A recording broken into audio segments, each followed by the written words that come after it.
The Economic Liberators Forum South Africa is launching its election manifesto at the Klarinte Stadium in eMalahleni in Mpumalanga, and party President Hulisani Mani is expected to address his members as well as supporters. And for more on this, we do have SABC News reporter Nhlamulo Mabaso, but let's currently listen to what the party president is saying. He's currently on the podium. Let's listen in. We must go restaurant by restaurant. If over 70% are foreigners, it must be vice versa. 80% must be local. We can accommodate that 20% of the world's money. On everything that we're going to do as ELF South Africa, we're going to put South African first. Then you can take your market. And every charity begins at home. You can't stand in a national podium when you see we have a lot of problems. You're busy advocating for Michael One, but your own child is sleeping in hunger.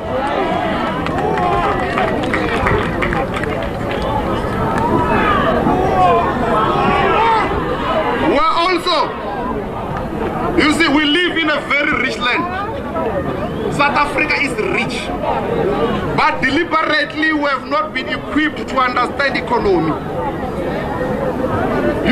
Our land is very fertile, but we have not been trained to utilize it. You find a person with a very big house, with a very fertile land, but this person is sleeping without eating. But this land is very fertile. Sorry, please don't shake the... Sorry. No. Sorry, no. You're shaking this thing. Agriculture must be compulsory from primary up to secondary. Because as you are driving to Mpumalanga, those who are coming from other provinces, did you see the land that is just lying around? We are saying as ELF, every land that is fertile must be used to produce food, so that we are able to feed our kids and we are also able to feed Africa and the world at large.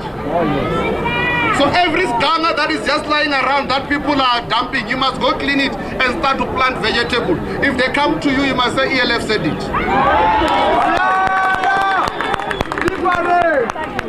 Oh, sorry. We are advocating for land to be used. We are not advocating for just occupation. People are occupying land, but they are still living in poverty.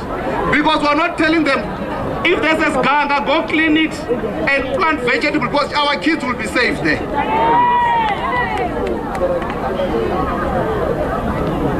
So, Liberators,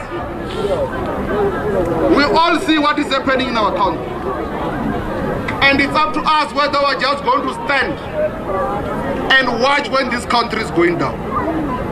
Our kids are going to ask us 10 years, 20 years down the line, or when the country was going down, what is it that you did? They're going to ask us, what is it that you did when you realized that the resources of this country are being looted? And as Liberators will say, we stood up. We stood up and united South Africa and stand against those who do not have interest of our people.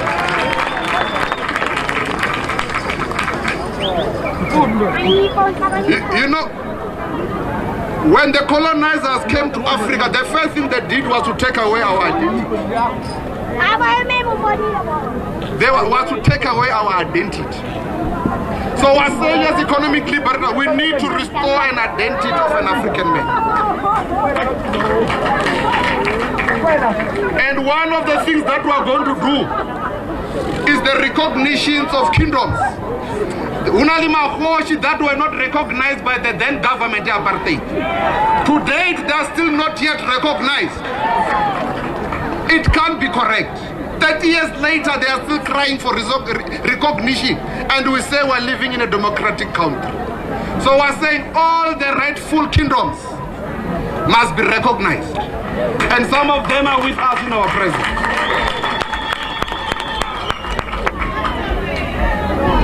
We are also going to advocate for a constitutional monarchy. If you are to check in Lesotho, they recognize Makhosi Yabona. Even when you go to United Kingdom, they recognize Makhosi Yabona. Rina Ribomangu don't recognize Makhosi Yabona when we are Africans. It can't be because they have a role to play in society.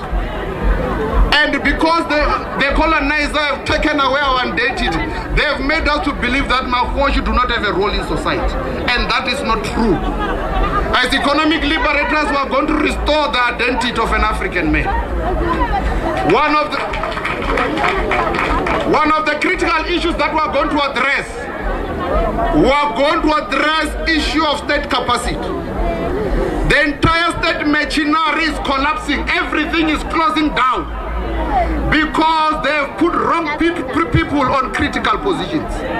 We are going to call for a skills audit, and all those who do not qualify, if you are a CEO and you qualify as a cleaner, we are going to make you a cleaner and bring people who qualify. And everything that we'll do will put the interest of the people first. We are not going to prioritize cadre deployment in an expense of service delivery.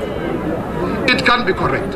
And one of the things that we are going to push is issue of accountability. It can't be correct that we live in South Africa where you appoint a contractor to do a road. Within 2 months or 3 months, there's potholes. And there's an engineer who have signed off that particular work and said this work is of a quality.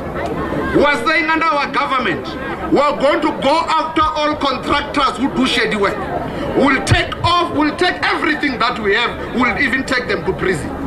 Even the engineers who have signed off with this road is quality, we are going to take their qualification because that's state sabotage. Imagine we're empowering you. Your brother, go do a road, you go and do nonsense. What is that? That's treason. It's treason. We need to build a government that is going to hold.